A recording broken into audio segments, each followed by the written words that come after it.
ZEE5 ஆப்பை download செய்து முழு எபிசோடுகளையும் இலவசமாக காணுங்கள்.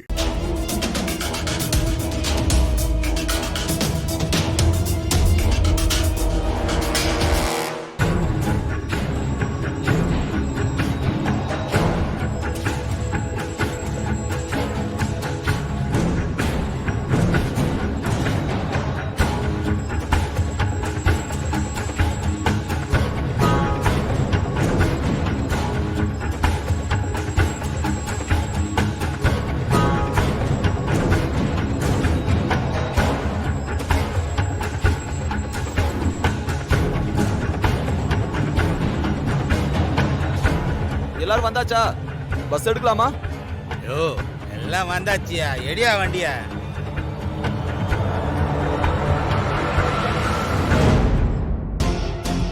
போய் வண்டி எடுக்க சொல்லு. அதெல்லாம் எல்லாம் ஏறி இருப்பாங்க. என்ன சின்ன குழந்தைங்களா? எல்லாத்தையும் தான் எழுதி வச்சிருப்பல நீ. எடியா பஸ்ஸ நேரம் வந்திருப்பாங்க. மாநாட்டுல எனக்காக வெயிட் பண்ணிட்டு இருப்பாங்க. தலைவர் எப்போ வருவாருன்னு. ஏய் சொல்லிக்கிட்டே இருக்கேன், அங்கே நீ எட்டி பார்த்துக்கிட்டு இருக்கா? அதான் எல்லாம் வந்தாச்சுன்னு சொல்றேன்ல. ஏ டிரைவர், வண்டி இப்ப நீ எடுக்க போறியா இல்ல நான் எடுக்கட்டாயா? ஏய் புரியாதா முடி எடுத்துறேன் சார். எடுறா அம்மா. நான் கொஞ்சம் ரிவர்ஸ் பார்த்தேன்.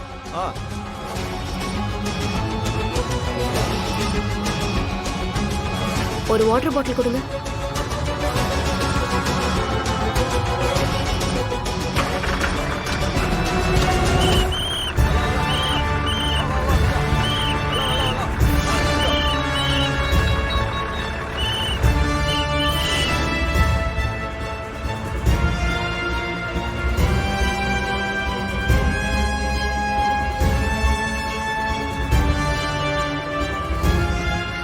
நில்லுங்க.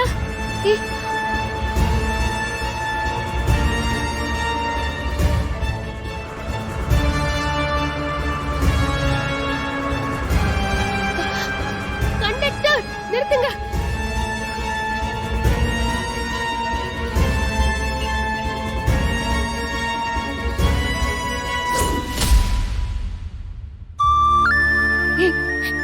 ஏதோ ஒரு நல்ல நேரண்டி, அதாண்டி நீ தப்பிச்சிருக்க. சரி, நீ இப்ப எங்க இருக்க? அதை இப்ப சொல்ல முடியாது தீபா. ஏய், நீ இப்ப சொல்ல போறியா இல்லையா மித்ரா? என்ன விளையாடுறியா?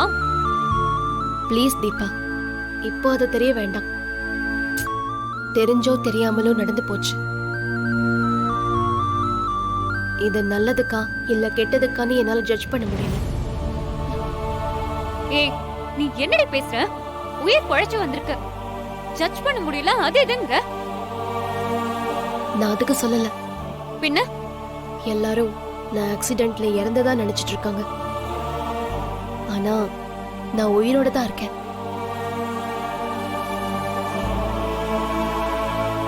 இத அவங்களுக்கு சொல்லாம அப்படியே மெயின்டைன் பண்ணலான்னு இருக்கேன்.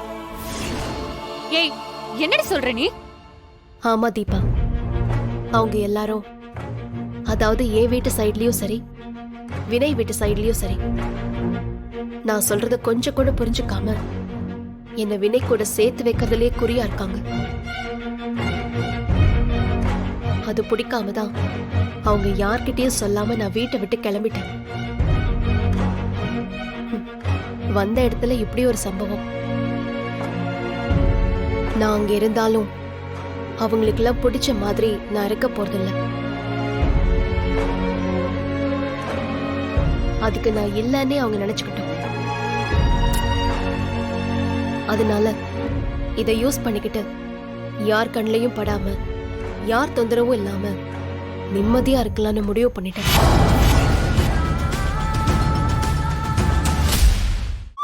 அதனால இதை யூஸ் பண்ணிக்கிட்டு யார் கண்ணிலையும் படாம யார் தொந்தரவும் இல்லாம நிம்மதியா இருக்கலாம்னு முடிவு பண்ணிட்டேன். அதுக்கு அதான் சொன்னேனே, நான் ஆக்சிடென்ட்ல செத்ததாவே இருக்கட்டும். ஏய் முட்டாள், நீ இப்ப உயிரோட இருக்கிறது தெரிஞ்சா அவங்க எல்லாம் ரொம்ப சந்தோஷப்படுவாங்க. சந்தோஷப்படுவாங்க தான். அதோட நான் எங்க இருக்கேன்னு தேடி கண்டுபிடிச்சு என்ன டார்ச்சரும் பண்ணுவாங்க. அதான் நான் கொஞ்சம் நிம்மதியா இருக்கலாம்னு நினைக்கிறேன். அப்புறம் எதுக்கடி எனக்கு ஃபோன் பண்ண? இந்த உலகத்திலேயே என்னை முழுசா புரிஞ்சுக்கிட்ட ஒரே ஆள் நீ ஒருத்திதான் தீபா. நான் என்ன பண்ணாலும் அது சரியான முடிவாதான் இருக்கும்னு நம்பி எனக்கு சப்போர்ட் பண்ற ஒரே ஆளும் நீ ஒருத்திதான். அதனால்தான் உன்கிட்ட மட்டும் சொல்லணும்னு தோணுச்சு. அதான் சொன்னேன். ஏய், என்ன நீ அந்த அளவுக்கு நம்புறியா? சத்தியமா நம்புறேன். அதே மாதிரி நீயும் நான் உன் மேல வச்சிருக்கிற நம்பிக்கைய காப்பாத்தணும். ம், சரி, என்ன பண்ணணும்? நான் உயிரோட இருக்கேங்கிற விஷயத்த யாருக்கும் எந்த காரணத்தை கொண்டும் சொல்ல மாட்டேன். என் குழந்தை மேல சத்தியம் போடணும்.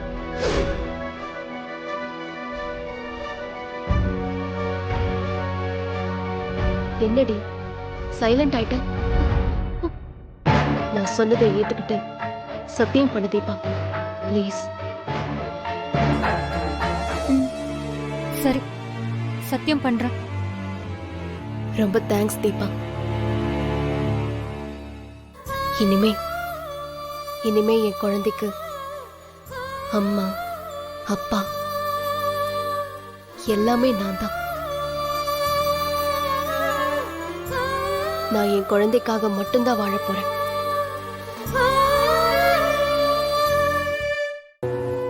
போதும், புருஷன் எல்லாத்தையும் சகிச்சுக்கிட்டு வாழ்ந்தது. நீயே சொல்லு, காலத்துக்கும் நம்மள கண் கலங்காம வச்சு காப்பாத்துவான்னு நம்பிதானே ஒருத்தனை கல்யாணம் பண்றோம். கல்யாணத்திலயும் அந்த சத்தியத்தை தானே ஒருத்தருக்கு ஒருத்தர் பண்ணிக்கிறோம். ஆனா அந்த சத்தியத்துல 2 பேர்ல ஒருத்தர் மீறும் போது, நம்மள நம்பாம காயப்படுத்தும் போது அந்த உறவுலயே அர்த்தம் இருக்கிறதா எனக்கு தோணல தீபா. எனக்கு யாரும் வேண்டாம். சமூகத்துக்காகவோ குடும்பத்துக்காகவோ எனக்கு பிடிக்காத ஒண்ணை என்னால செய்ய முடியாது. எனக்கு நானும் என் குழந்தையும் நிம்மதியா இருக்கணும். அதுக்காக நான் உன்னையும் கூட பிரிஞ்சுதான் இருக்க போறேன். என்னை தேட வேண்டாம் தீபா. சீக்கிரமே நானே உனக்கு கால் பண்ணி பேசுறேன். பாய். ஏய், மித்ரா, மித்ரா.